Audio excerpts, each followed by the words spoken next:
Tout Arabe, avec les permissions du Rav Ariel Maradatra. Alors il m'a été demandé d'intervenir en cette journée, il me semble, un petit peu de clôture de fin d'année, tout ce qui est célébré dans la communauté. Alors je me suis dit qu'il était peut-être bon de parler d'un sujet qui est celui de la Birkat HaGomel. Tout le monde s'apprête peut-être à voyager lors des vacances. Et il y a dans la vie différentes circonstances qui imposent, selon les Chachamim, de faire cette fameuse bracha qu'on a l'habitude d'entendre au Beth Knesset, qui est la bracha du Gomel. Une femme qui accouche, lorsqu'elle se rétablit, elle doit faire la bracha du Gomel. Un homme lorsqu'il a voyagé, peut-être même une femme. On a l'habitude de tous les Shabbats d'entendre ceux qui ont voyagé dans la semaine faire cette fameuse bracha du Gomel. Donc on va essayer de voir, à travers les différents principes, les différentes halachot de Chachamim, quel est le sens, la nature de cette mitzvah. Qu'est-ce qu'on attend de l'homme comme du Ben Israël qui est amené à faire cette bracha. Qu'est-ce qu'on attend de lui au niveau de ce qu'il vit lorsqu'il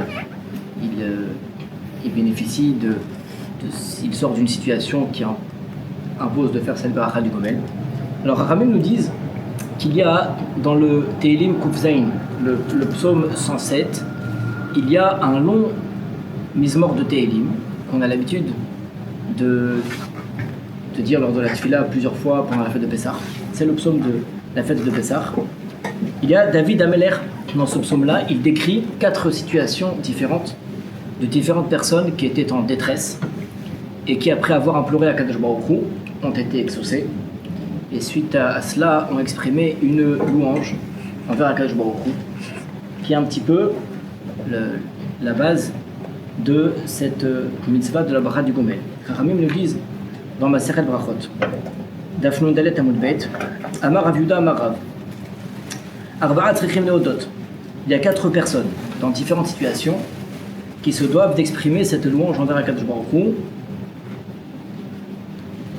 qui sont Yordei Hayam,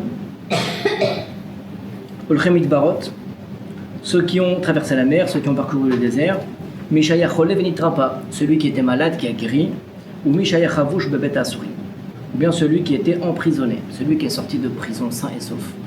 Il se doit d'exprimer cette Hoda'a, cette louange envers Akadosh Baruch Hu, qui se concrétise aujourd'hui, et moi le dit dans la suite, quel est exactement le Moussar, quel est exactement la textuelle de cette Hoda'a que Chachamim ont instituée. Et nous aujourd'hui, on tient qu'on se doit de dire la Beracha, Baruch Ata Hashem Elokeinu Melech Haolam, Hagomel Lechayavim Tovot Shegemaleni Kol Tov. Celui qui a octroyé tous ses bienfaits, même à l'homme qui n'en était pas forcément méritant, Hagomel Lechayavim. Lorsqu'une personne, elle, a vécu une de ces 4 situations. Donc quelqu'un qui a voyagé. Précisément, c'est écrit dans la Gemara, quelqu'un qui a traversé la mer ou le désert. Ou bien quelqu'un qui était malade, Barminan, et qui a guéri. Ou bien quelqu'un qui était emprisonné. En sortant de prison, après avoir guéri, il doit faire cette beracha du Gomel. Bon. Alors, quelques points d'abord d'introduction avant de rentrer dans le vif du sujet. Il y a tout d'abord dans les grandes lignes de ce sujet-là, concernant cette mitzvah de la Birkat HaGomel, les Rishonim, l'écrasante majorité des Rishonim, même les décisionnaires dans la halakha tiennent qu'il n'est pas impératif qu'une personne ait été réellement en danger, en détresse, pour avoir besoin de faire cette beracha du Gomel. C'est-à-dire, lorsque David Ameler dans le Tehillim, il décrit les différentes situations qui imposent d'exprimer une Hoda'a à Kadosh Baruch Hu, David Ameler il parle de quelqu'un qui naviguait, qui était en mer, et ensuite il y a eu une tempête. Il a imploré à Kadosh Baruch Hu, il en est sorti sain et sauf. Il y a ensuite celui qui était malade, donc il craignait de ne pas s'en remettre, donc il était dans une situation de danger. Il a imploré à Kadosh Baruch Hu, il a été guéri. Celui qui était en prison, qui était désemparé, qui était clairement en danger, il a imploré à Kadosh Baruch Hu, il a été ensuite exaucé. Suite à cela, il se doit d'exprimer cette louange qui est la bracha du Gomel.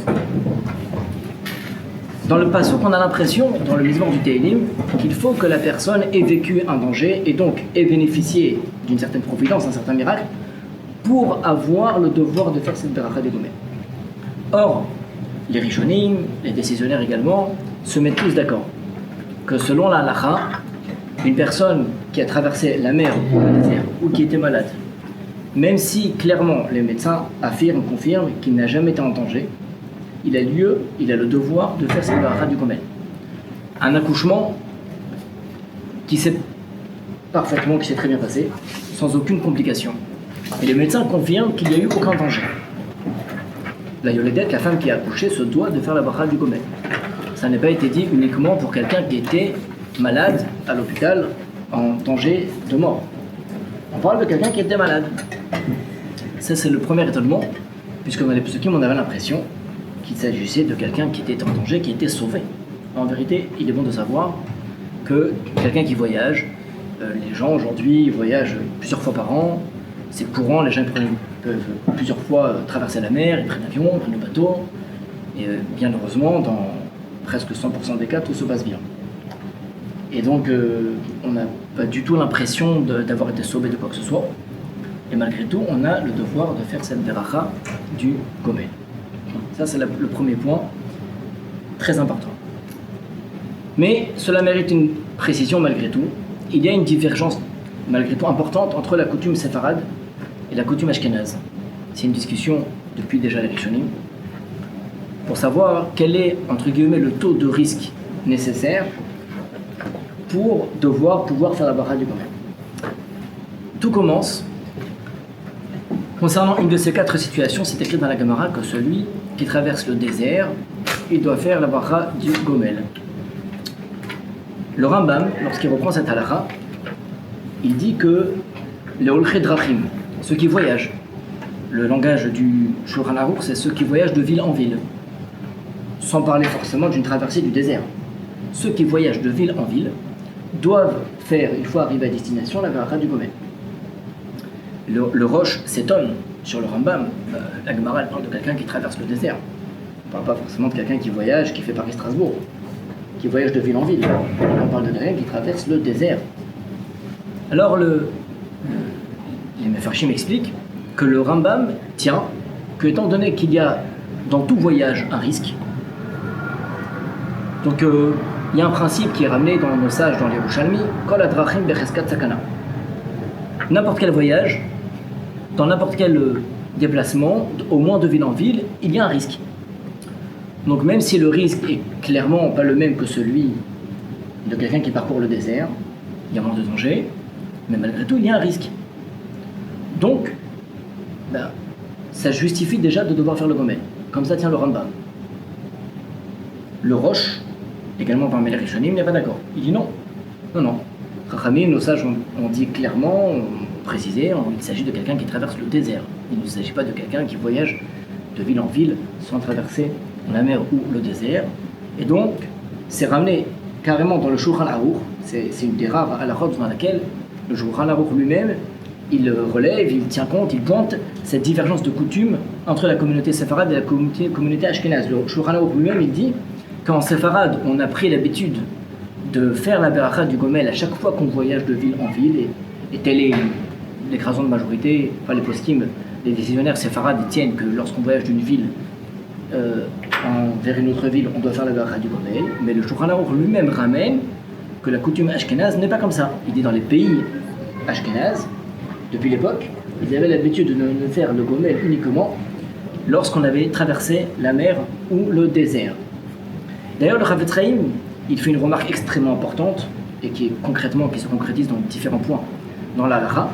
Il dit que cette divergence entre les poskim séfarades et les poskim ashkénazes aura plusieurs implications dans les 4 cas de figure cités par nos sages, pas uniquement concernant le voyage. Par exemple, lorsque quelqu'un est malade, il a guéri, il se doit de faire la beracha du Gomel.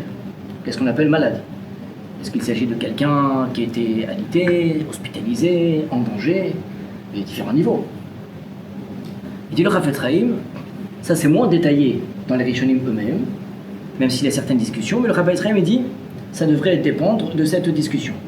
Pour les Séfaradim, qu'on peut se contenter d'une situation dans laquelle il y avait un risque sans qu'il y ait forcément de danger, même un taux de risque qui est celui de quelqu'un qui voyage d'une ville à l'autre. Donc on pourrait dire que quelqu'un qui était alité, même s'il n'était clairement pas en danger, une fois qu'il a guéri, il doit faire la beracha du gomel.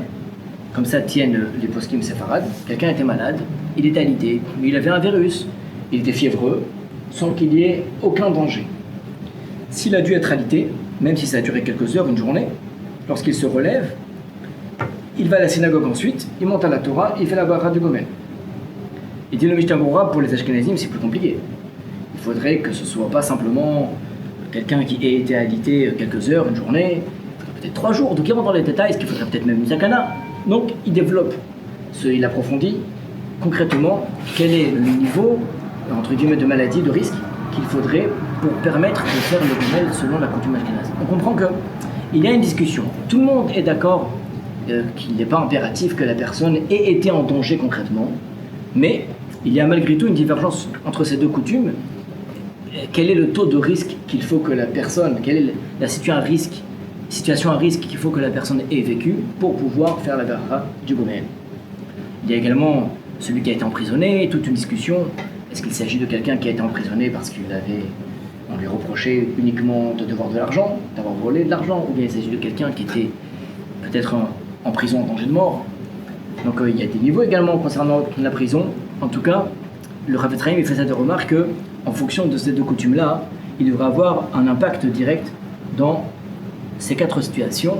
Quel est le cas de figure concrètement qui permettrait de faire la beracha du gomel? Alors si on devait rentrer dans tous les détails, ça serait long, puisque finalement la halachot concernant la beracha du gomel, elles sont longues, il y a énormément de discussions dans les poskim. Au moment où on comprend les grandes lignes, la première grande ligne qu'il faut bien retenir, et ça va nous aider à comprendre un petit peu le sens de cette beracha, c'est qu'au moins tout le monde est d'accord qu'il n'est pas impératif qu'une personne ait été en danger pour exprimer une louange à Akadosh Baruch Hu, qu'il l'a sorti d'une sakana, qu'il l'a sorti d'une situation qui était compromettante. Ça c'est, au moins on est tous d'accord, il suffit d'avoir vécu une situation à risque pour devoir faire cette beracha du gomel. Pas besoin d'être sorti d'un danger.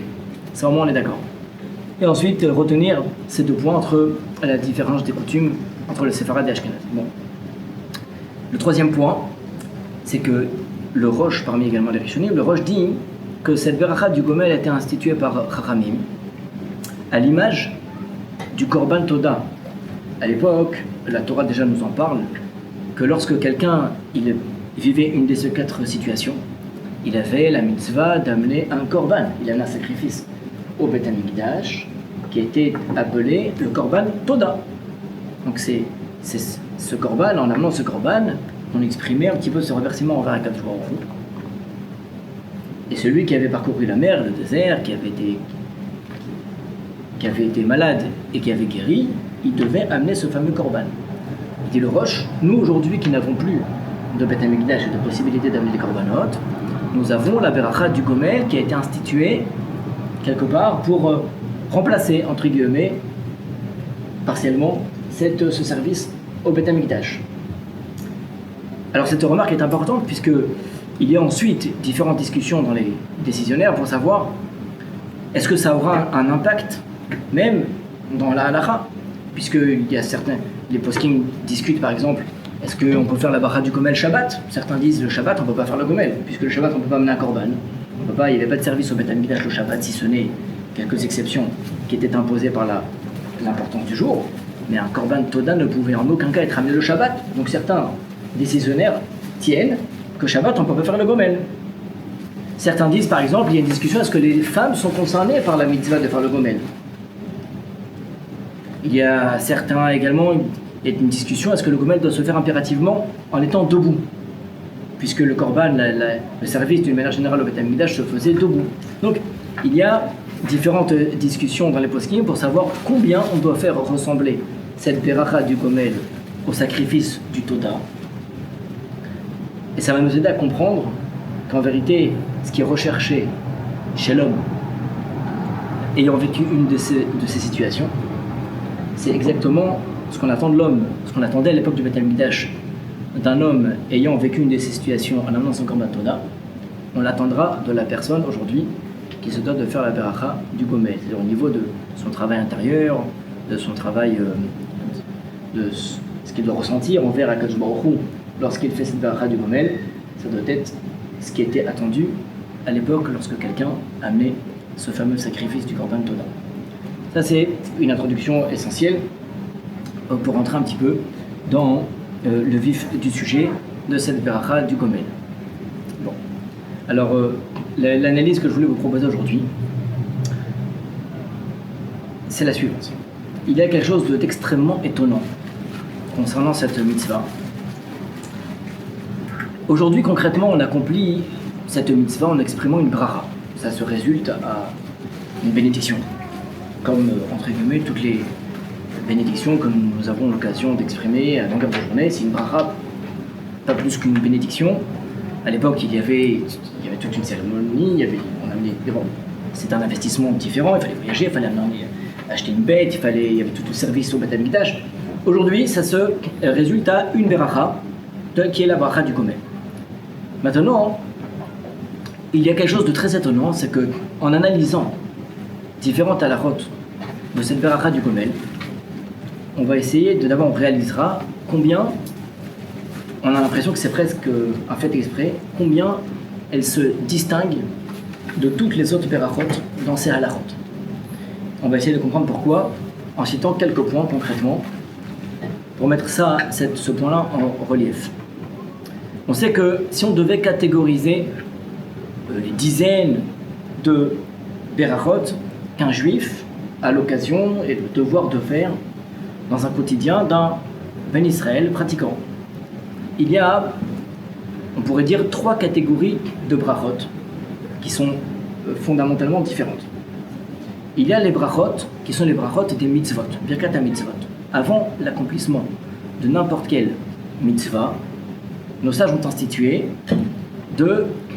d'exprimer une bracha sur la mitzvah. C'est ce qu'on dit à Sher Kedishanu b'mitzvotav v'tzivanu, sur le shofar, avant de prendre le lulav, avant de mettre les téfilim, avant l'accomplissement d'une quelconque mitzvah, avant d'allumer les nérodes de Shabbat, on fait une bracha à Sher Kedishanu b'mitzvotav v'tzivanu l'adlik. Il y a une bracha qui a été instituée par Chachamim avant l'accomplissement de n'importe quelle mitzvah. C'est une birkat à mitzvot. Il y a également les brachot, les birkat à ne'enin. Avant une quelconque consommation, on se doit d'exprimer une louange à Kadosh Baruch Hu. C'est toutes les brachot qu'on fait avant de manger, de boire, avant de sentir, de profiter d'une bonne odeur. Et il y a également la beracha qui suit la consommation, la beracha Aharona. Tout le monde comprend que la beracha avant l'accomplissement d'une mitzvah n'a pas le même sens, la même signification que la beracha avant un profit. Bon, il y a une troisième catégorie, c'est la birkot hashvar. Tous les matins lorsqu'on se réveille, on fait des brachot. On dit à Kadosh Baruch Hu, Boker Ivrim, Anoten Servi Bina, on exprime différentes louanges, une série de louanges à Kadosh Baruch Hu, sans qu'il y ait une quelconque consommation, sans qu'il y ait un quelconque profit de quoi que ce soit, sans qu'il y ait une mitzvah qui soit accomplie juste après avoir exprimé cette beracha. Ces brachot-là, des birkot à shachar du matin, ce sont des birkot à shvar, ce sont des louanges qui ne sont pas conditionnées par un quelconque contexte, par une mitzvah à accomplir, par une consommation qui suit la beracha, pas du tout. Chaque juif, il a de temps à autre une mitzvah d'exprimer un shvar, une louange à Kadosh Baruch Hu. C'est une birkat à shvar. Pardon, excusez-moi, mais comment peut-on mettre sur le même plan une bracha qu'on fait pour consommer un aliment, ou qu'on a du plaisir, et qu'on a été délivré ou qu'on a eu un miracle? On y arrive. C'est exactement ça le sujet. Mais en tout cas, déjà, on comprend qu'il y a des brachot qu'on fait sur une mitzvah, une brachot qu'on peut faire sur un profit, et il y a des brachot qui ne sont pas conditionnés par quelque chose, par un contexte. Ce sont les brachot du shvar. Même ces brachot du shvar, il faut faire attention quand on va en vacances. Il y a également différentes sortes de brachot qui sont des brachot de shvar. Vous avez, comme les brachot du matin, bon, c'est clairement une louange qui est conditionnée par aucun contexte. Mais il y a, lorsqu'une beracha, une louange à exprimer à Kadosh Baruch Hu, qui dépend d'un certain contexte. Par exemple, quelqu'un qui entend le tonnerre, alors il a un devoir d'exprimer une beracha. Quelqu'un qui voit les éclairs, quelqu'un il va dans les Alpes, dès qu'il s'approche des Alpes, il se trouve en extase devant la beauté des montagnes, il doit exprimer une beracha. Celui qui voit la mer, il doit dire Baruch Ata Hashem, Oseh Maaseh Bereshit. Il y a une beracha qui a été instituée sur toutes ces belles choses qui sont vues par l'homme. Ah oui, alors quand on va en vacances, eh ben, on a une série de brachot, enfin on le souhaite, à réciter. Ce sont des brachot qui sont des louanges à Kadosh Baruch Hu. Alors sans qu'il y ait un profit concret, une consommation, sans qu'il y ait de consommation, sans qu'il y ait de mitzvah particulière à accomplir ensuite, c'est une louange qu'on exprime à Kadosh Baruch Hu lorsqu'une personne est émerveillée devant la Bria, devant la création du monde. Donc il exprime cette louange. Donc on comprend bien, il y a 3 catégories de brachot. Dans cette 3e catégorie qui est la bracha du Jvar, il y a également la Hoda'a, la bracha de la Hoda'a, une bracha qui consiste à exprimer cette louange à Kadosh Baruch Hu lorsque quelqu'un a été délivré d'une situation en détresse telle que ces situations qu'on a citées. C'est également une birkat à Jvar. C'est pas une bracha qu'on fait sur le mitzvah qu'on accomplit, une bracha qu'on fait sur une consommation. C'est une louange qu'on exprime à Kadosh Baruch Hu après avoir été délivré. Étonnamment, on peut remarquer que dans énormément de halachot et de points, de principes de cette bracha de la Hoda'a du Gomel, on va remarquer combien elle est divergente des autres brachot. Et on va essayer de comprendre pourquoi. Premièrement, il y a une halakha, la Gemara nous dit que la bracha du Gomel doit être faite devant 10 personnes. Il faut minyan pour faire la bracha du Gomel. Une femme qui a accouché, elle rentre chez elle, alors elle se retrouve en famille avec son mari et ses enfants, elle ne peut pas faire le Gomel. Ah non, il faut attendre soit d'aller à la synagogue, soit à la Brit Mila, soit qu'il y ait à la maison 10 invités, 10 hommes, il faut qu'il y ait minyan pour pouvoir faire cette bracha du Gomel. Alors certes, la Gemara elle apprend du Pasouk, enfin, la Gemara elle dit qu'il est écrit dans le Pasouk Viro Memuhu Bighal Am, que vous louerez, vous exprimez cette louange à Kadosh Baruch Hu en présence d'un Kahal. Et ce qu'on appelle un Kahal, c'est au moins le minyan. Bon, il y a forcément un endroit duquel on apprend, mais nous, on pourrait s'interroger, mais pourquoi il n'y a pratiquement aucune beracha qui impose un minyan? Lorsque quelqu'un entend le tonnerre, il n'attend pas d'arriver à la synagogue pour faire la beracha sur le tonnerre. Celui qui va en vacances dans les Alpes, il se retrouve devant les montagnes ou devant la mer, il exprime cette louange à Kadosh Baruch Hu sans avoir besoin d'un minyan. Concernant les brachot sur la consommation, on n'a pas besoin de partager un repas à 10 pour faire la beracha des Birkat HaNe'enim. Même sur la mitzvot, il n'y a aucune beracha qui impose un minyan. Pourquoi il faut que cette beracha du Gomel impose 10 personnes? Si quelqu'un a voyagé, il n'a pas de minyan, il ne peut pas faire sa beracha du Gomel. Première interrogation. La seconde. Il dit le Rambam, ça c'est pas écrit dans la Gemara, il dit le Rambam, que lorsque quelqu'un il fait la beracha du Gomel, alors l'assemblée, tout celui qui entend, qui écoute cette beracha du Gomel, se doit de répondre. Qu'est-ce qu'il répond? Habituellement, lorsqu'on entend une beracha, on répond Amen. Lorsque quelqu'un entend la beracha du Gomel, il répond forcément Amen, mais il doit rajouter une phrase. Mi shegamalcha kol tuv, ou igmolcha kol tuv, c'est là. Celui qui t'a octroyé tous ses bienfaits continue à te protéger. C'est la seule fois où lorsque quelqu'un exprime une beracha, on attend les commentaires de l'assemblée. Habituellement, quand quelqu'un, vous savez, il y a même des coutumes, je pense que même ici, au Merkaz, il me semble que vous avez l'habitude de faire la beracha Shachar à voix haute. Ah ben voilà. Donc il y a des communautés dans lesquelles, c'est surtout répandu dans les communautés ashkénazes, où le Shaliach Tzibur il vient le matin à la tefila et il fait à voix haute la série des Birkot HaShachar le matin. Donc il vient et il dit fort, Pokiach Evrim. Bon, on n'a jamais entendu une halakha que le public il doit commenter ce qui est dit. Imaginons l'officiant il dit Baruch ata Hashem Elokeinu melech haolam she'asa li kol tzorki. Donc il remercie Akadosh Baruch Hu de lui avoir donné tout ce dont il a besoin. Alors les gens, est-ce qu'on imagine qu'on va imposer aux gens de répondre? Celui qui t'a donné tout ce dont tu as besoin, qu'il continue à te donner tout ce dont tu as besoin toute ta vie. Et il dira Amen. Ça serait joli, mais ça serait un peu long. On n'a jamais entendu qu'on attende un commentaire, une réponse qui est presque plus longue que la bracha elle-même, du public. Pourquoi il faut répondre? Pourquoi on ne se contente pas d'un Amen? C'est une bonne remarque, non? Bon, c'est la seule bracha qui impose cette réaction du public. Troisième point, alors je vous raconte une histoire. La Gemara nous raconte dans Maseret Brachot à la suite de cette halakha, il y avait un rab qui s'appelait Rav Yehuda. La Gemara raconte que Rav Yehuda est tombé malade. Il a guéri. Il y avait le Rav Chana de Bagdad qui est rentré chez Rav Yehuda avec les différents Chachamim. Quand ils ont vu leur Rav qui avait guéri, Rav Yehuda c'était leur maître qui avait guéri, alors ils étaient joyeux. Alors ils ont exprimé la louange suivante. Berich Rachamana, béni soit-il, Rachamana c'est Akadosh Baruch Hu, de Yehvach Nihalan, qui littéralement t'a donné à nous, qui nous a rendu notre maître en bonne santé, Velo Yahvach le Afra, et qu'il n'a pas remis notre maître entre les mains de la terre, c'est-à-dire qu'il ne nous a pas quitté. Alors, suite à cela, Rav Yehuda, il a entendu cette beracha. La Gemara témoigne qu'il leur a dit à Marléo, Patartun yatim il odouye. Vous m'avez dispensé de faire moi-même la bracha du Gomel. C'est bon, vous l'avez faite à ma place. C'est incroyable. La Gemara dit, mais j'ai pas compris, il faut minyan. La Gemara dit, mais il a fait minyan. La Gemara dit, mais Vea ihu lokamode, mais lui, il n'a pas fait cette bracha du Gomel.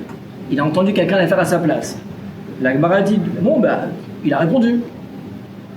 Bon, il y a un souci, il y a un sérieux problème dans cette Gemara. Il y a une inversion des rôles. Normalement, lorsque quelqu'un a le devoir de faire une beracha, en l'occurrence la beracha du matin, de Birkat HaShachar, quelqu'un, s'il a le devoir de dire le matin quand il se réveille, c'est lui qui doit la faire cette beracha.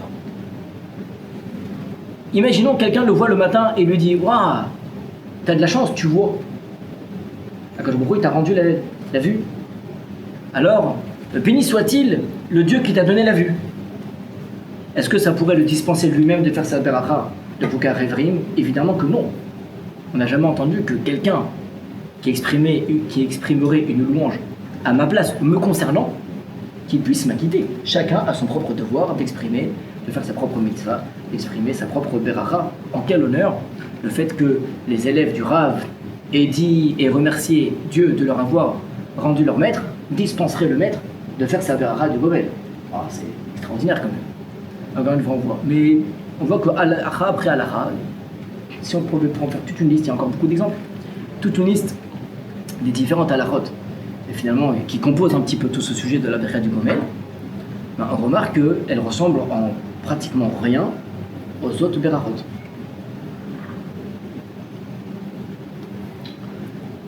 On pourrait remarquer également que le sacrifice qui était le Korban Toda à l'époque,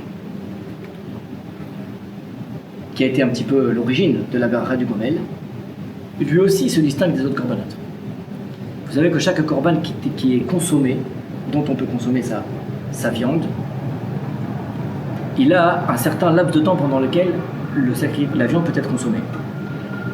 Alors il y a des corbanotes qui ne sont pas consommés du tout, mais il y a des corbanotes qui sont consommés, que la Torah nous dit qu'on peut les consommer pendant 2 jours, 2 jours et demi.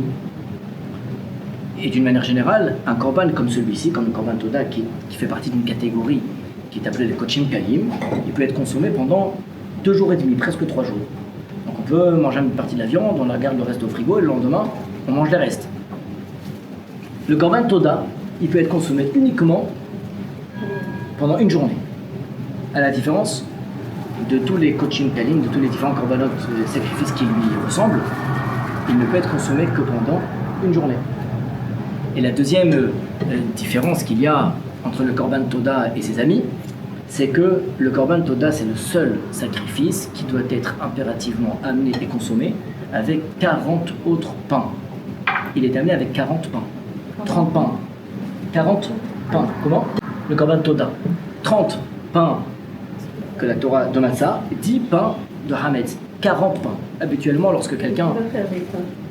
Excusez-moi, qui va faire ces pains? Ah ben les pains, il y avait la main d'œuvre au Beth Amikdash. Il y avait de la main d'œuvre. Il fallait des shuratim, il fallait ceux qui étaient au fourneau, il fallait 40 pains. Mais il n'y a aucun korban qui impose d'amener autant de pains. C'est-à-dire que forcément il y avait une viande à consommer. Si quelqu'un voulait manger cette viande avec des accompagnements, Bon, enfin, on étudie un petit peu à la route, on voit lesquels on peut, lesquels on ne peut pas, mais en tout cas, chacun se débrouille pour accompagner sa viande avec ce que bon lui semble. Mais là, il y a un devoir que ce pain, ce corban, doit être consommé impérativement avec ces fameux pains. Bon, pourquoi donc? Pourquoi toutes ces différences? Et je me permets un dernier point, c'est que, c'est une nuance qui ne ressemble pas au précédent, c'est que il y a dans les Rishonim, parmi les Rishonim, un Rishon qui est le Meiri, lui dit un chidouche. Il dit, vous savez, lorsque on vient à la synagogue, on ne peut pas toujours tous participer à la prière, à la lecture. Sinon, il y a celui qui lit la Torah, qui acquitte, ceux qui écoutent, il y a celui qui lit la Megillah, celui qui sonne le shofar. Et nous, en écoutant, on s'acquitte de la mitzvah d'écouter le shofar en écoutant celui qui sonne le shofar. En écoutant celui qui lit la Megillah, on s'acquitte par un principe qui s'appelle Shomer Keoné. Que même si on a chacun la mitzvah, normalement, de lire la Megillah, mais lorsque quelqu'un le fait pour moi, alors il m'acquitte. C'est un principe avec lequel on accomplit énormément de mitzvot. Des fois, il y a certaines personnes actives, d'autres passives. Et passivement, on accomplit la mitzvah. Le Meiri dit que si vous êtes deux personnes à avoir voyagé, deux personnes à être sorties de prison, s'il y en a un des deux qui fait la beracha du gomel, il ne peut pas acquitter son ami. Alors, ce qui est étonnant, encore une fois, c'est que dans toutes les brachot et les mitzvot, en l'occurrence comme celle de la lecture de la Torah, etc., un peut acquitter l'autre. Ici, non. Alors écoutez le paradoxe, ce qui est incroyable, c'est que lorsque une personne lit la Megillah, elle peut acquitter son ami, alors que dans le Gomel, non. D'un autre côté, dans le Gomel, quelqu'un il peut faire la beracha entre guillemets pour moi, c'est-à-dire que s'il fait une beracha me concernant, je remercie Dieu d'avoir guéri cette personne. Ben, cette personne est acquittée de son devoir de faire le Gomel alors qu'il n'a rien dit. Mais si il y a deux malades qui ont guéri, il y en a un qui fait le Gomel pour lui, il ne peut pas acquitter son ami, même si l'autre écoute et dit Amen. C'est pas la lara, mais comme ça il tient le meilleur. Pourquoi? Alors ce qu'il faut expliquer, c'est la chose suivante. Il y a une remarque importante, qui est que dans la langue hébraïque, en Lachon HaKodesh, dans la Torah, à la différence de beaucoup de langues, je ne connais pas les 70 langues, mais en tout cas à la différence de beaucoup de langues, en tout cas les quelques qu'on pourrait connaître, il y a un mot qui manque beaucoup. C'est le mot merci. En hébreu, le mot merci n'existe pas. Dans la Torah, le mot merci n'existe pas. Il y a un autre mot qui remplace le mot merci. Comment on dit merci en hébreu? Toda. Mais l'étymologie du mot toda, c'est une hoda. Mais une hoda ne veut pas dire merci. Le mot merci en français, on a une langue bien élaborée, on a différents mots pour distinguer la louange, on a la reconnaissance et on a merci.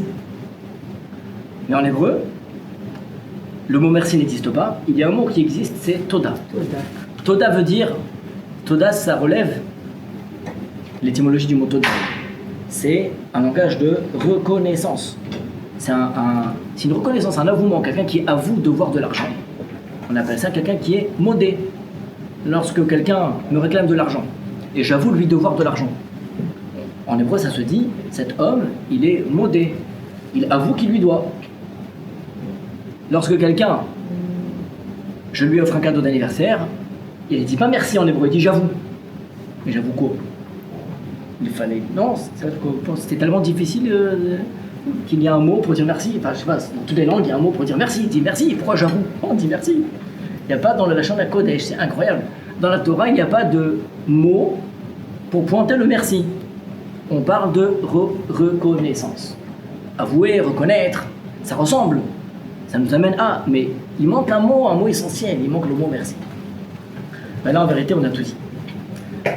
Aux yeux d'Akadosh Baruch Hu et de la Torah et de Rahamim, et à Mavdil, mais bon, dans la langue moderne aussi, hein, on n'a pas à le chercher jusqu'à aujourd'hui, et même aujourd'hui en 2026, pour dire merci, on dit Toda. Pourquoi? Le message ici est très profond. La Torah ne pouvait pas envisager qu'une personne dise merci sans passer par un travail intérieur de reconnaissance, sans être convaincu que j'ai reçu de l'autre, il est impensable de dire simplement, formellement, merci. Parce qu'il y a une formule de politesse. Mes parents m'ont toujours dit, lorsque tu reçois quelque chose, tu dis merci, sans réfléchir. Pourquoi? Non. Selon la Torah, c'est tellement grave de dire merci sans sincèrement reconnaître d'avoir reçu de l'autre qu'il est préférable de ne pas le dire. Lorsque tu reçois quelque chose de l'autre, tu dois dire je reconnais, j'avoue. Avouer, c'est prendre conscience que j'ai reçu. Et ça arrive très souvent dans la vie qu'on dise merci sans pas du tout réellement être convaincu d'avoir reçu. On dit merci parce que c'est impoli de ne pas répondre. Donc il faut dire merci. Mais souvent on est profondément convaincu qu'on a des fois même plus donné que reçu. Mais bon, par politesse, il faut dire merci. Non, la Torah elle dit le remerciement n'existe pas. Par contre, ce qui existe et ce qui est impératif pour arriver au merci, c'est la reconnaissance.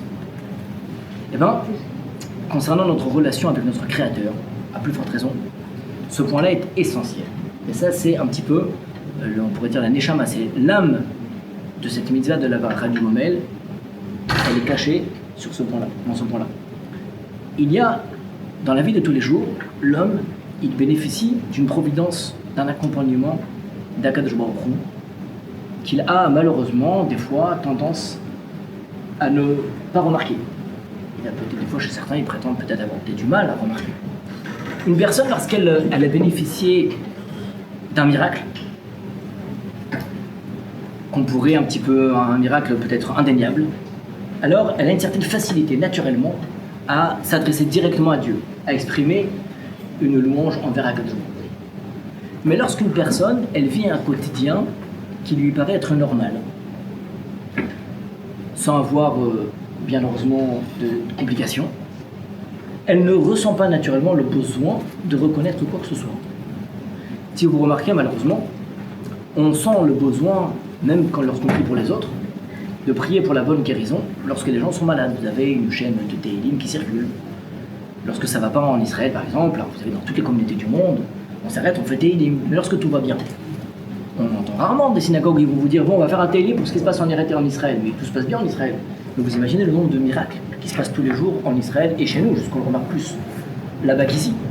Mais en vérité, un homme, pour pouvoir vivre une vie comme celle que nous vivons au quotidien, on a besoin d'être accompagné par une certaine providence qui nous protège d'énormément de situations à risque, de situations qui auraient pu se compliquer et qui, grâce à Dieu, n'ont pas été compliquées. Parce qu'on bénéficie de cette proximité en tant que Ben Israël avec Akadosh Baruch Hu. Il est là le devant nous. Reprenons. Les décisionnaires nous disent, lorsqu'une personne était en situation de danger, bien évidemment qu'il se doit d'exprimer une louange, mais c'est pas ça le sujet. Nous parlons de quelqu'un qui n'a pas vécu une situation de danger réel. On parle de quelqu'un qui a voyagé d'une ville à l'autre, sans qu'il y ait eu une quelconque complication, sans qu'il y ait eu de danger. Et il se doit de faire la Baracha du Gomel. Pourquoi? Puisque lorsque quelqu'un il vit justement une situation qui lui paraît normale, son devoir est de s'arrêter et de réfléchir peut-être à ce qui aurait pu arriver. De réfléchir que pas tout ne se passe toujours comme on se l'imagine. Il y a bien heureusement, vous savez, les femmes qui accouchent, on pourrait dire c'est naturel, hein. Et bien heureusement, vous savez que le Shabbat par exemple, on a le droit de prendre la voiture, de transgresser le Shabbat pour aller amener une femme accouchée à l'hôpital. Pourquoi? Puisqu'une femme qui accouche, c'est un danger. Fait remarquer le Maguid Mishneh sur le Rambam, un commentateur du Rambam, il dit mais attends, j'ai pas compris. Heureusement, il n'y a même pas une femme sur 1000 qui ne se relève pas d'un accouchement. Bien heureusement. Heureusement, il y a tous les jours des milliers de femmes qui accouchent dans le monde. Alors malheureusement, il y a certaines situations qui font complications, mais l'écrasante majorité des femmes se relèvent d'un accouchement en bonne santé. Pourquoi on appelle ça une sakana? C'est pas contradictoire du tout. Puisqu'une personne, elle vit une situation qui est en soi compliquée, en tout cas qui pourrait se compliquer, et il a besoin de l'accompagnement divin pour être protégé. Et l'homme, il doit prendre conscience que lorsqu'il se relève d'une situation à risque, même s'il ne se relève pas forcément d'une situation de détresse, même s'il ne se relève pas d'un danger, mais c'était une situation à risque. Il faut qu'il réalise et qu'il comprenne que si tout s'est bien passé, ça relève également de l'intervention de la providence divine. Et bien on retrouve, à travers les différentes mitzvot dans la Torah, une double notion. Il y a d'un côté la hoda'a, qu'on traduirait plus le remerciement, mais la reconnaissance. Il y a une mitzvah, une notion qui s'appelle le jvar et le halel, la louange. Vous savez, lors de la fête de Pessah, on ne fait pas la beracha du Gomel. Malgré le fait que cette beracha du Gomel ait été principalement basée sur le Mizmor que nous disons à Pessah, mais lors de la fête de Pessah, on dit le halel. On ne dit pas une beracha comme le Gomel. On dit le halel. Il y a certaines occasions pendant lesquelles on dit oui, une beracha de hoda'a, de reconnaissance. C'est le halal ici. Quand est-ce que le juif, le Ben Israël, envers Akadosh Baruch Hu, on lui demandera d'exprimer le halal, et quand on lui demandera d'exprimer la hoda'a? Quand est-ce qu'on parle de hoda'a et quand on parle de halal? Akadosh Baruch Hu, dans l'histoire, il est intervenu de différentes manières. Il y a certaines fois où on a eu la chance de pouvoir témoigner de l'intervention divine de manière totalement dévoilée, de manière incontestable, indéniable. C'est ce qu'on appelle le Nes Galoui. Lorsque Akadosh Baruch Hu, dans l'histoire, est intervenu tel qu'il est intervenu lors de la fête de la délivrance, lors de la sortie d'Égypte, il y a eu des miracles qui étaient tellement... L'intervention d'Akadosh Baruch Hu était tellement palpable que même les gens les plus loin, comme les Égyptiens eux-mêmes, ont été contraints d'avouer que c'était Etzba Elokimi, c'était l'intervention d'Akadosh Baruch Hu. Même les nations étaient contraints d'accepter, d'avouer, de reconnaître, d'admettre que c'était l'intervention divine. La première plaie, ils ont essayé d'interpréter, la seconde, mais finalement, on a beau essayer de trouver des explications rationnelles, mais même les nations, même l'ennemi du clan d'Israël a été obligé d'admettre cette intervention d'Akadosh Baruch Hu. Lorsque le miracle est indéniable et incontestable, lorsqu'on ressent l'intervention d'Akadosh Baruch Hu, on ne parle pas de hoda'a. Il n'y a rien à reconnaître, c'est clair. On parle directement de louange. Qu'est-ce qu'on attend d'un Ben Israël lorsqu'il a devant lui l'inexplicable, si ce n'est l'intervention de son Créateur? Ça se traduit naturellement en joie, en chant, en louange, en shira. C'est pourquoi le clan d'Israël a exprimé Az Yashir Moshe Israël. Yashir c'est écrit comme au futur, il dit Rachid dans le pasuk Az Yashir, Az Hala, Belibo, Lomar Shira. Ils ont eu naturellement cette envie qui est montée en eux d'exprimer ce chant qui a été la shira. Pourquoi? Lorsque tu assistes à une intervention tellement palpable d'Akadosh Baruch Hu, il n'y a aucun travail, entre guillemets, intérieur, de réflexion à avoir, si ce n'est d'exprimer ta louange. On remercie directement Akadosh Baruch Hu, on le loue. Mais lorsque c'est peut-être pas évident pour l'homme, naturellement, d'admettre qu'il a été sauvé parce que Akadosh Baruch Hu l'a accompagné, lorsque quelqu'un est en parfaite santé, lorsque quelqu'un était malade, il a eu un petit virus, donc il était fiévreux, fébrile, il était une petite gastro. Il se dit, bon, il y a beaucoup de gens malades autour de moi et tout le monde s'en relève. J'ai jamais entendu quelqu'un qui a été barminal, qui était décédé d'un rhume, le type. Quelqu'un qui est fiévreux ne ressent pas avoir été sauvé réellement de quoi que ce soit. Là est la difficulté, là est entre guillemets l'épreuve. Et là on attend de la personne le devoir du gomel. Là on attend de la personne ce devoir-là de reconnaissance. C'est une réflexion à avoir. Une personne qui se relèverait et qui dirait merci, c'est dépourvu de sens. On attend un travail de reconnaissance. C'est pourquoi une femme qui accouche, elle pourrait se dire oui, il y a des milliers de femmes qui accouchent, et grâce à Dieu, tout le monde s'en sort. Eh ben non. Au lendemain de l'accouchement, une femme doit se dire ça aurait pu être grave. Et donc il y a ce devoir de gomel, de reconnaissance. Pourquoi on ne parle pas de halal? Parce qu'on ne peut pas exprimer le halal si finalement on a une explication rationnelle pour finalement nier l'intervention divine. On a besoin de passer par ce travail de la hoda et de la reconnaissance. Alors si on comprend bien cela, on comprendra les différentes problématiques que nous avions. À la différence de la bracha du Jvar, lorsque vous avez quelqu'un qui se retrouve en extase devant la beauté de la création d'Akadosh Baruch Hu, il n'y a rien à reconnaître. Il voit devant lui quelque chose de beau, il exprime une louange. Mais lorsque quelqu'un, il revient du voyage, là il a besoin de ce travail de reconnaissance. C'est pourquoi cette Beracha du Gomel, elle impose un minyan. Pourquoi il faut qu'il y ait un minyan? Parce que j'ai besoin d'avoir un public. Pourquoi il faut qu'il y ait un public? Parce qu'il faut qu'il y ait une explication entre différentes personnes, celui qui a bénéficié de cette providence et celui qui l'interrogera en lui demandant pourquoi tu as fait le Gomel aujourd'hui. Il sera forcé et contraint de se justifier, entre guillemets, d'expliquer. À ce moment-là, on lui demandera mais il est où le miracle? Et c'est à lui de faire ce devoir de réflexion pour expliquer aux gens que c'est pas évident de voyager, de revenir en bonne santé. C'est le penchant de Madame Messine qui fait ça. Exactement. C'est exactement ce qui se passe, la différence qu'il y a entre le Nes de Pessah et les Nes de Purim et de Hanouka. À Pessah, on ne parle pas de Hoda'a, on parle de Hallel, parce qu'à Pessah et à Sukkot, nous célébrons des fêtes. Nous célébrons pour nous rappeler de miracles qui étaient des Nissim Glouim. À Hanouka, il y a le Hallel, certes, mais le Hallel qui a été institué principalement sur le Nes, sur le miracle de la fiole d'huile, qui est un Nes Galoui.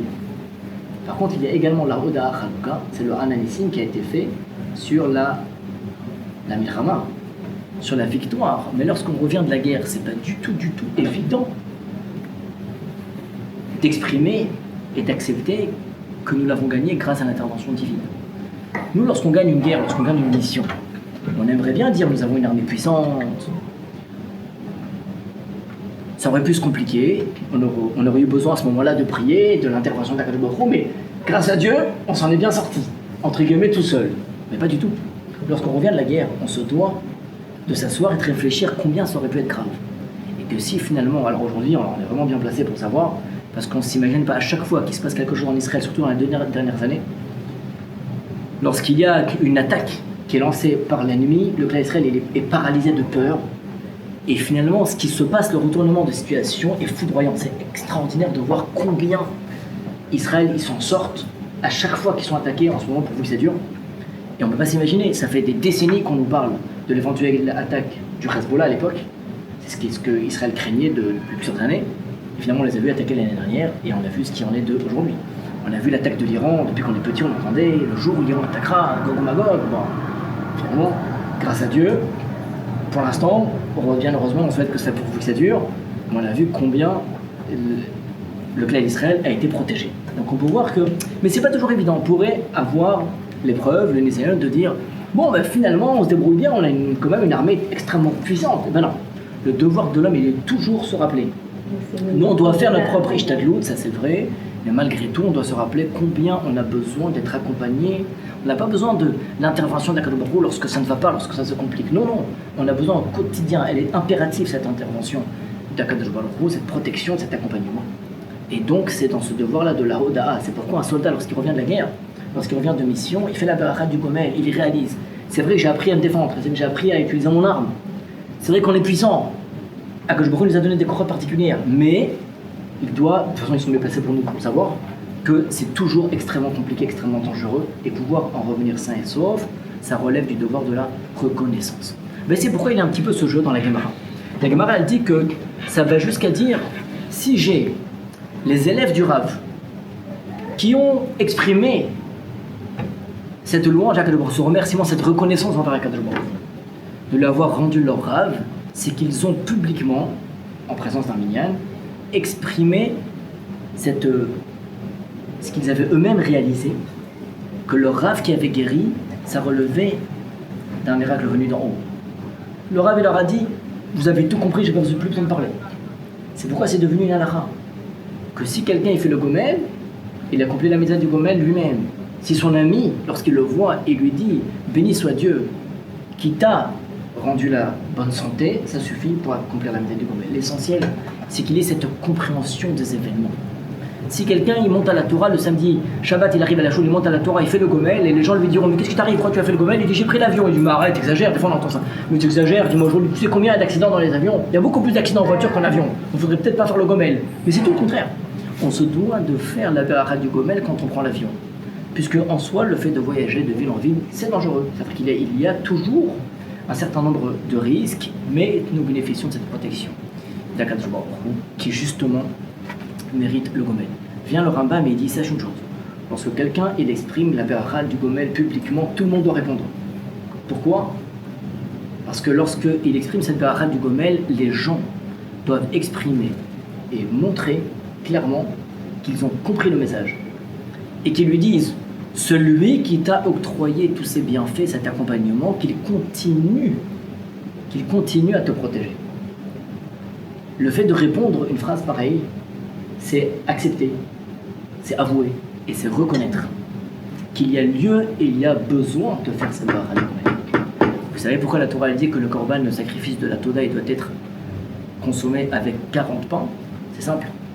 Imaginons ça peut arriver en cuisine, une dame, elle s'est trompée dans la recette lorsqu'elle a préparé son plat. Et elle a fait x5 dans la recette. Elle a fait une recette, elle s'est retrouvée avec 3 kilos de gâteau. Elle n'a pas le choix de distribuer. Il n'y aura pas le choix. Imaginons quelqu'un, il a une bête entière à consommer, il a 40 pains à consommer, il n'a que 2 jours pour le faire. Mais même si le type il doit se préparer au 17 Tammuz, à Tchave et à Yom Kippour, il ne peut pas manger autant, c'est impossible. Il n'aura pas le choix d'inviter toute la communauté à partager son festin.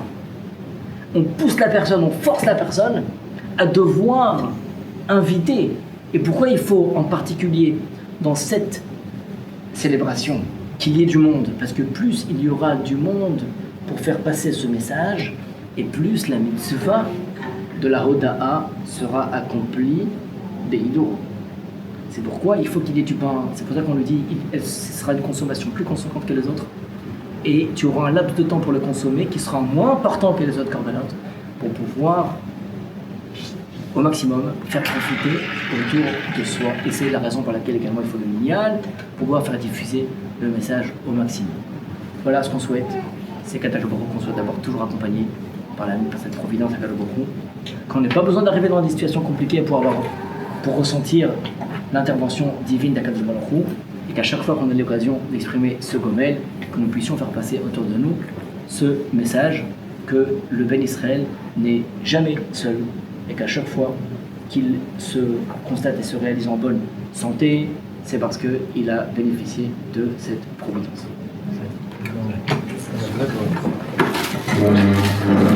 J'ai une question.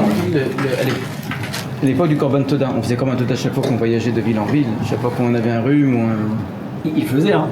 Tu penses que le Rambam aussi... Il le faisait parce que les Arba, Tchim de Hodot, à la base c'était le Korban Toda. Oui, mais justement, c'est ça qui est intéressant. Est-ce que vraiment on faisait Korban Toda dès qu'on voyageait de Akko à Yerushalayim, etc. Chaque fois que les gens faisaient le régal, ils faisaient Korban Toda en plus. Lorsqu'ils voyageaient. Ça paraît difficile à imaginer. Chaque fois que les gens... Donc 2 fois, ils ont fait un pour aller, un pour le retour. Comment ça marchait? Et toi, tu as dit que c'est le Roche qui fait le lien avec le Korban Toda. Oui. Est-ce que le Rambam en fait lui fait pas le lien Korban Toda simplement? Lui dit Birkat de Gomel c'est indépendant Korban Toda et qu'on ne va pas faire dépendre vraiment du Korban Toda des raisons du Korban Toda. Mais sans doute ils sont tous d'accord que le chorage de la Hoda il est le Oui même. d'accord. Voilà. Après, est-ce que c'est un élargissement ou est-ce que le Roche dit voilà, on reste à ce qui était le vrai chiyuv du Korban Toda? C'est possible, c'est possible. Après c'est vrai que concrètement ça paraît compliqué. C'est vrai. Mais au moins on retrouve la. D'accord. Korban Pessah ça ressemble beaucoup à un Korban Toda. C'est le Korban qui ressemble le plus à Korban Toda. Sauf qu'il manque le parce que c'est que Yom Echad, c'est le même aliment. Il manque juste le pain qui est chametz, mais qu'on mange à Shavuot.